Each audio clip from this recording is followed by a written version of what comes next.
Welcome to my YouTube channel MLT. आज हम prokaryotic cell और यूकैरियोटिक सेल के बारे में पढ़ेंगे। सबसे पहले हम बात करते हैं प्रोकैरियोटिक के बारे में। प्रोकैरियोटिक सेल्स वो होती हैं जिसमें कि न्यूक्लियस डिफाइन नहीं रहता, वेल डिफाइन नहीं रहता, मतलब नो वेल डिफाइंड न्यूक्लियस। इसमें न्यूक्लियस अच्छी तरीके से प्रेजेंट नहीं रहता है। Prokaryotic cell do not have any membrane bound organelles, मतलब इसके मेम्ब्रेन के पास कोई भी ऑर्गेनेल्स पर प्रेजेंट नहीं रहते हैं। These organisms have only one cell, इनके पास सिर्फ एक सिंगल सेल होती है। Example for bacteria and archaea. ठीक है, ये जो प्रोकैरियोटिक सेल्स होते हैं बैक्टीरिया एंड आर्के ऑर्गेनिजम्स में पाए जाते हैं, जो छोटे छोटे माइक्रोब्स होते हैं। दीज आर यूनिसेल्युलर ऑर्गन्स, ये मतलब सिर्फ सिंगल सेल होती हैं। ये जो होती हैं वो सिंगल सेल होती हैं बस। अब हम बात करते हैं यूकैरियोटिक सेल्स। ये क्या होती हैं? इनमें वेल डिफाइंड न्यूक्लियस प्रेजेंट होता है। आपको ये सेल्स दिख रही होगी, ये यूकैरियोटिक की सेल्स होती हैं। इनमें वेल डिफाइंड न्यूक्लियस प्रेजेंट होता है। Eukaryotic cells contain membrane bound organelles. इनके जो मेम्ब्रेन्स होते हैं, इनके अंदर बहुत सारे ऑर्गेनेल्स प्रेजेंट होते हैं, मतलब बाउंड होते हैं। आपको इसमें कई सारे ऑर्गेनेल्स दिख रहे होंगे। The basis for both unicellular and multicellular, ये एक सिंगल सेल भी होता है और ढेर सारे सेल्स भी प्रेजेंट होते हैं। ऐसे ही बहुत सारे सेल्स प्रेजेंट हो सकते हैं। These are unicellular organisms and multi cellular also. ठीक है, इसमें एक सेल भी होता है और साथ ही साथ बहुत सारे सेल्स इसके साथ पाए जाते हैं। अब हम देखते हैं कि एग्जांपल्स क्या होते हैं यूकैरियोटिक सेल्स के। एग्जांपल्स होते हैं animals, plants, protist and fungi.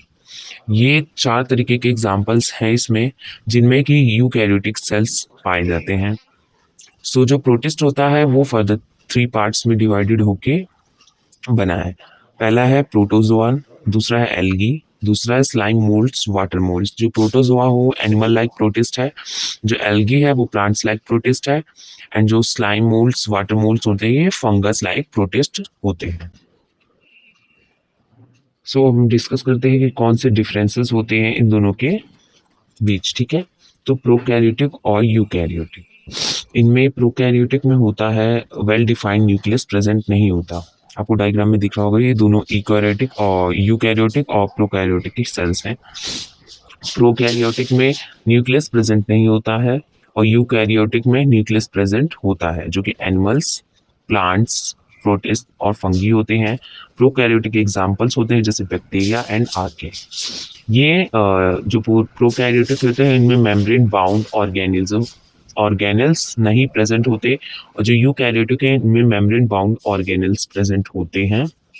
जो बेसिकली जो 2 डिफरेंस मेनली है इन दोनों के बारे में, वो फर्स्ट और सेकंड वाला है।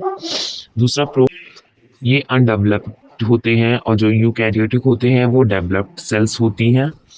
दूसरा, प्रोकैरियोटिक सेल्स में स्मॉल राइबोसोम्स पाए जाते हैं, जो कि यूकैरियोटिक में लार्ज राइबोसोम्स पाए जाते हैं। डायग्राम में आप देख सकते हैं। दूसरा, जो प्रोकैरियोटिक सेल्स होता है वो स्मॉल सेल होता है और यूकैरियोटिक जो होता है वो लार्ज सेल होता है। क्योंकि जो प्रोकैरियोटिक होता है बेसिकली वो फाउंड करता है बैक्टीरियाज में, जो कि बैक्टीरियाज बहुत छोटे होते हैं। उसके सेल स्मॉल होते हैं, और जो एनिमल्स होते हैं या प्लांट्स होते हैं सबके सेल्स थोड़े बड़े होते हैं। और जो इनके जनरेशन टाइम होती है प्रोकैरियोटिक की वो फास्टर होती है, क्योंकि उनके जो सेल्स होती हैं वो क्या होते हैं, स्मॉल होते हैं। तो क्या करते हैं वो जल्दी से प्रोडक्शन करते हैं। तभी आपने देखा होगा जो बैक्टीरिया होते हैं बहुत जल्दी जल्दी मल्टीप्लाई करते हैं, और जो यूकैरियोटिक होते हैं उनको थोड़ा टाइम लगता है जनरेट करने के लिए अदर सेल्स। अब एक क्वेश्चन उठता है कि जो ह्यूमंस होते हैं वो प्रोकैरियोटिक होते हैं या यूकैरियोटिक होते हैं। ह्यूमंस क्या होते हैं, यूकैरियोटिक होते हैं। हम ऐसे समझ सकते हैं, यानी यूकैरियोटिक यानी यू यानी ऑल ह्यूमन बीइंग्स जो होते हैं वो सारे क्या होते हैं, यूकैरियोटिक होता है, जिनमें कि न्यूक्लियस प्रेजेंट होता है, मेम्ब्रेन बाउंड ऑर्गेनेल्स होते हैं, राइबोसोम्स बड़े होते हैं, लार्ज सेल्स होती हैं। और वीडियो अच्छी लगी तो चैनल को लाइक करें, सब्सक्राइब करें and press bell icon to get notification.